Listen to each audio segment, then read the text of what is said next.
It is Friday, May 28th of 2021. And yeah, it's been a while. It has been a while. But here we are again. Back on Guy's Daily Drive. Bam!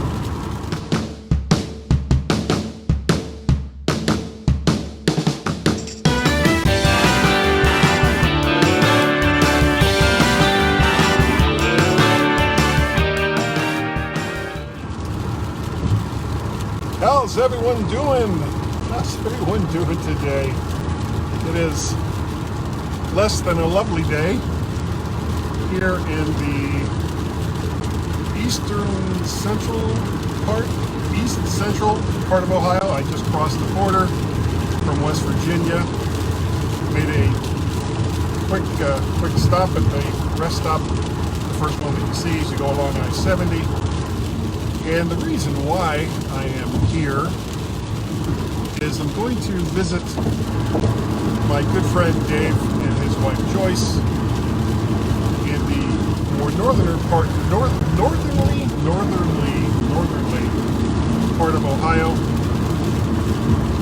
And I'm going about it in a very odd way, which should not come as a big surprise to anyone who follows the various things that I do online. The reason why I go this way instead of the shorter and faster way, which is to go through the Pennsylvania Turnpike to the Ohio Turnpike and then head south once you get to Akron, is that the Pennsylvania Turnpike sucks. It's a terrible, terrible road. I hate going that road. I'm stressed out for the entire 2 to 3 hours that I have to spend while I'm on it, and I've just decided that it's just not worth it. I would rather, it takes me about an extra 45 minutes to an hour to go this way, and I'll give up that 45 minutes to an hour and the extra gas just so I don't have to deal with the Pennsylvania Turnpike at all, ever. So this is the way I'm going, and it's been relatively uneventful except for this rain, which has been kind of a pain in the neck. I actually got started earlier than I thought I was going to. I woke up and I had a horrible cramp in my right calf, and you know, it's one of those where it feels like Mike Tyson is just like smacking it over and over again. It's really, really painful, and that was about 4:30 or so this morning. So I decided that I was just gonna go ahead, get up, get dressed, get in the car, and go.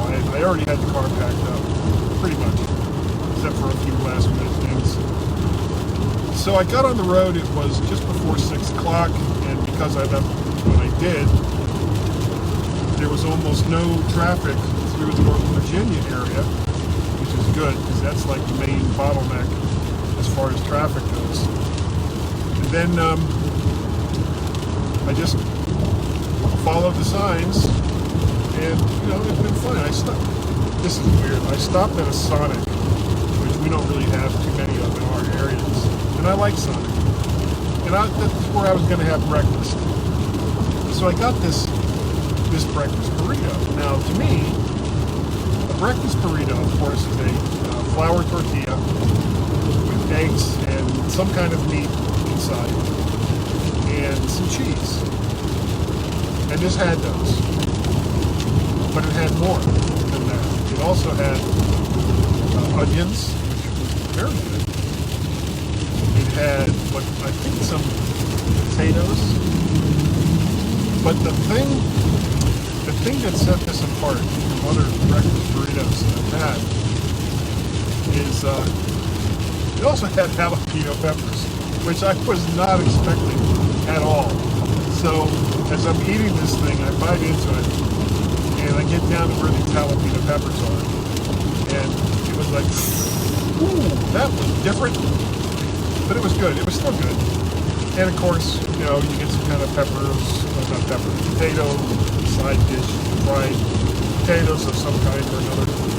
And of So I also had orange juice. I'd already had a big, huge coffee when I first left Northern Virginia. So, time, I think I've spoken about this before. Time is relative.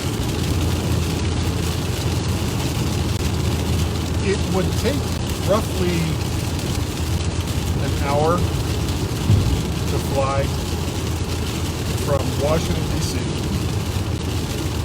to Akron, Ohio at the Akron Canton Airport. But there's more to it than that. You have to be at the airport 2 hours ahead of time. Now you're at the 3 hours. And then, of course, there's the drive to the airport. So let's be generous to say another hour. So now we're up to 4 hours. And then once you land and you get off the plane, then you got to walk through the terminal, get your bags and checked in, and get out to where someone's either going to pick you up or where you go to get your rental car. And this can add, when I've gone to Florida, getting the rental car can add 2 hours to your overall trip. But again, let's be kind and say it's about an hour. So now, your 1 hour flight, and then of course however long it takes you to get to your destination afterwards.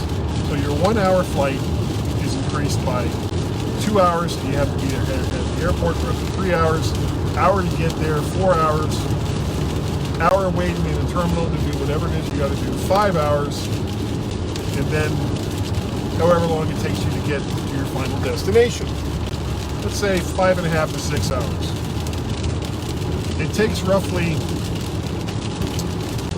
6.5 to 7 hours for me to drive from Washington, D.C. to where my friend Dave lives. So it takes me about an hour longer than if I was flying. But I don't have to spend $200 to $300 or more on the flight, maybe a rental car, extra money for the bag because you can't just put a bag on the cart and have them take it to your destination without you paying more money for it. So, yeah, so I drive it. That's what I do. It's so much better. And it's so much more relaxing. I can stop when I want to stop, eat whatever it is I want to eat on the way. I can make it take as long as I want or as short as I need. And that's it. And it's not really that farther of an analogy going to Chicago. Now, Chicago adds another 6 hours to your drive. So you're looking at 12 to 13 hours straight through. But it's the same kind of thing. You can add another hour to the flight. So you're looking at 7 hours plus, of course, getting anywhere in Chicago takes forever. So let's say 8 hours. 8 hours. Plus your rent-a-car, plus, of course, your flight, as compared to just a couple of fill-ups of gas. 2 to 3 fill-ups of fill-up. Well, more than that, you've got to get home to.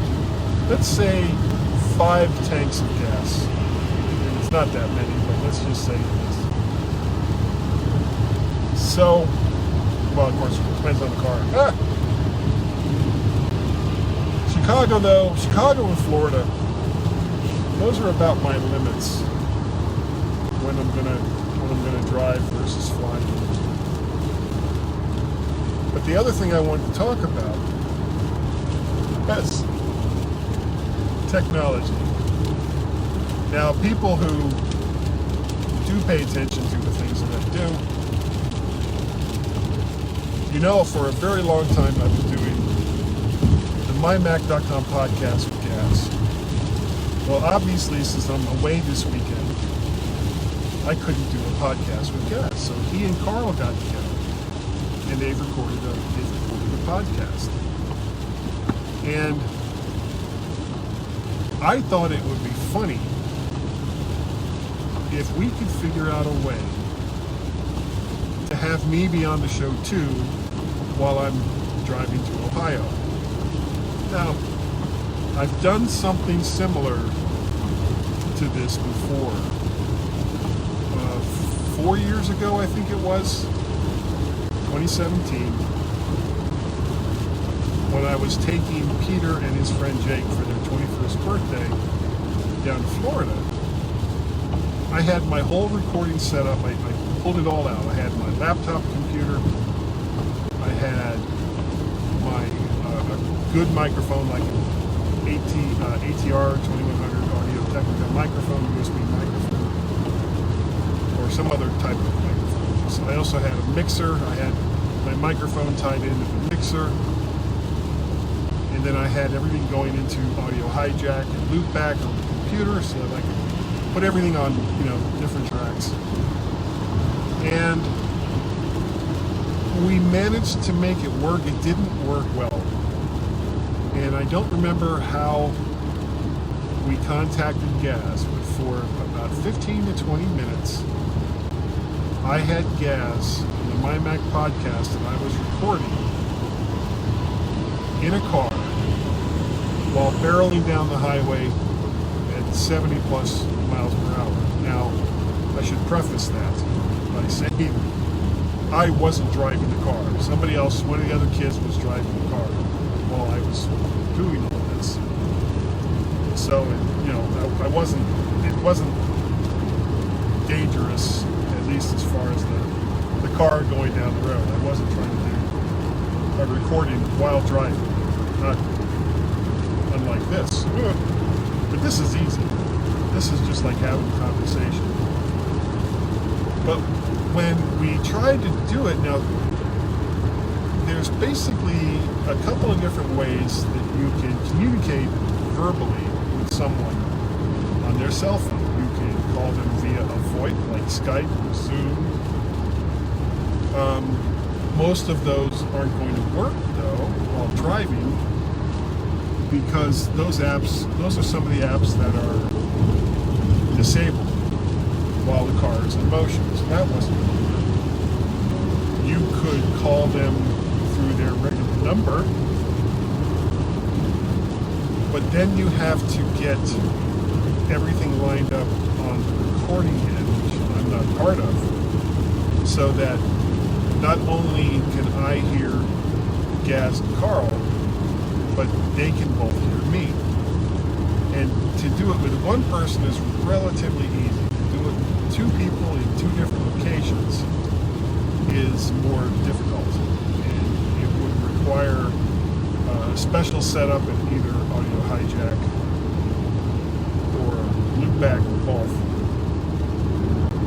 And we didn't really set anything up. It was kind of a last minute thing. I saw some of the texts that they had going back and forth talking about doing the podcast.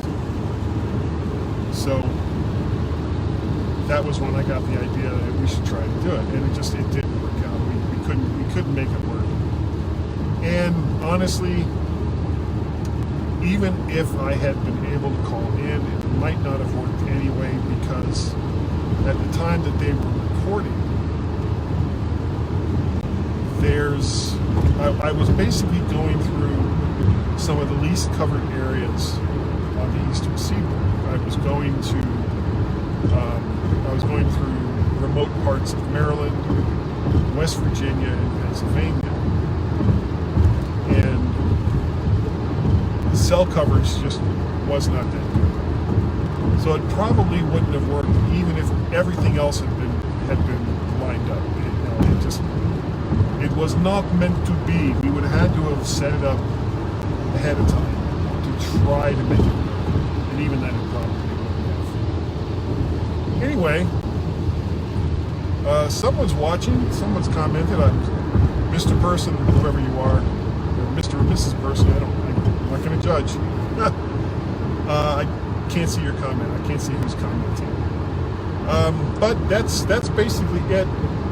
We tried and failed to have a remote podcast recorded while driving at breakneck speeds through terrible weather.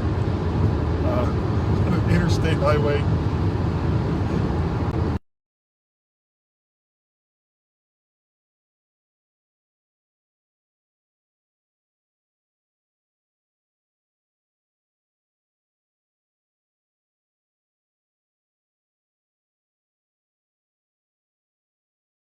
Top. I really appreciate the fact that you have done so. And if you want to get a hold of me, it's so easy. It's guy@mymac.com. That's the email address. You can also get a hold of me on the Twitters. I am at, Mac Parrot and VertShark over there on the Twitters. You can also help support my ridiculous media habits by going to patreon.com/MacParrot, coffee, ko-fi.com/MacParrot, or PayPal through paypal.me/MacParrot. And you can donate through any of those ways. You don't have to. I'll keep doing this anyway, whether you do or not. But I just appreciate the fact that you have taken the time to come and listen to Guy's Daily Drive. Oh, and don't forget, there is the YouTube channel, which you can find. Just look up VertShark. You'll see all my videos there. And if you do that, make sure you like, share, subscribe. That's all you got to do. Like, share, subscribe. So easy. That is going to do it. I swear to God, I'm going to shut up now. Maybe. I will see you all next time, right here on Guy's Daily Drive.